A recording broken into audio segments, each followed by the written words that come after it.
Hello, everyone. I am Rochelle Butler of the San Joaquin Valley Clean Energy Organization. We appreciate you joining us again. This month, across all of our channels, we are focused on all things public sector and resources that help our public sector partners. As a follow-up to our most recent webisode on benchmarking, we are going to talk about everything you need to know about AB 802, which is California's building benchmarking mandate. I would also like to add that there are a lot of resources online on this topic, but sometimes such a wealth of information can feel overwhelming. The purpose of this video is to briefly give you the quick and dirty on what you need to know about AB 802. Additionally, if you want to go down the rabbit hole, we will point you to some helpful resources below this video. Now, what exactly is AB 802? I would like to answer that question by communicating that the goal of AB 802 is to educate people on the benefits of energy benchmarking. If you want to learn more about those benefits, I encourage you to watch our most recent video titled Benchmarking, the Fitness Tracker for Your Facilities. The California Energy Commission is the implementing agency for the AB 802 benchmarking program. In recent months, partners have been receiving letters, much like the one you see behind me here, from the CEC regarding buildings that are not in compliance, as well as notices of impending fines should they not adhere to the law. While I want to convey the message to everyone that the CEC absolutely has the authority to levy those fines, but it is not the goal of the program. The goal of the program is to get people engaged and aware of how their buildings are using energy, which improves their ability to identify opportunities for energy savings. So what exactly are the reporting requirements? Well, facilities that are required to comply are called reportable buildings. Owners of reportable buildings must submit a complete calendar year of energy usage for the prior year by June 1st. In other words, each year, no later than June 1st, commercial building owners of reportable buildings must submit an energy usage report fully capturing energy usage beginning January 1st through December 31st of the prior year. This is required every year. Reportable buildings are those with 50,000 square feet of gross floor area.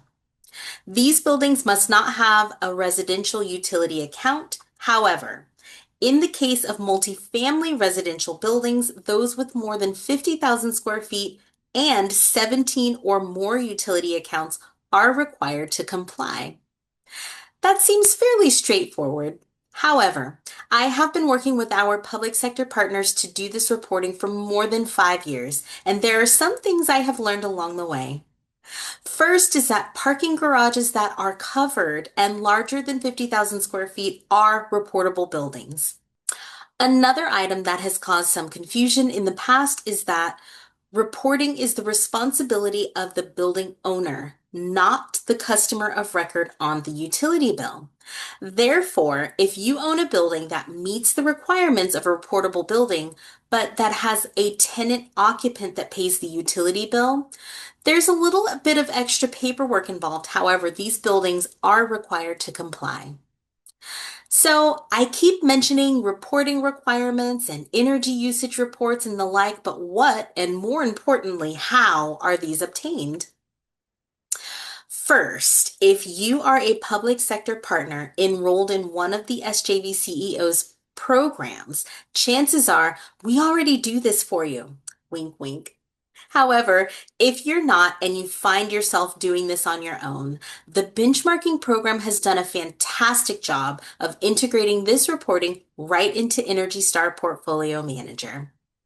Once these buildings are benchmarked, a link can be found on the CEC's webpage for each reporting year. This link connects the correct report into your Energy Star Portfolio Manager account, and with a few clicks of your mouse, these reports can be submitted securely to the CEC. One more reminder is that compliance with AB 802 is completely free of charge. Now, there are agencies out there that will perform these services for you at a cost. However, the CEC does not charge you to comply, and all of the software infrastructure that supports this program is free of charge. Now, what happens after you submit your report, and how do you know you've done it correctly? First, you will receive an email confirmation that your report has been submitted. Also, each reportable building has a unique identification number called the Building Benchmarking Reference Number. It begins with the letters CA followed by 6 numbers. This is how the CEC tracks which buildings are in compliance. You can also use the benchmarking reference number to confirm that your building has been submitted and accepted. As you can see behind me here, this is the building benchmarking database. You can search for your building either by address or by its building benchmarking reference number. I have an example of a building that we have benchmarked and reported on behalf of our partners, the City of Fresno. It is the Fresno Metropolitan Museum. As you can see, once I enter the reference number and click submit, it shows me the recent reporting for this building, and it is, of course, in compliance.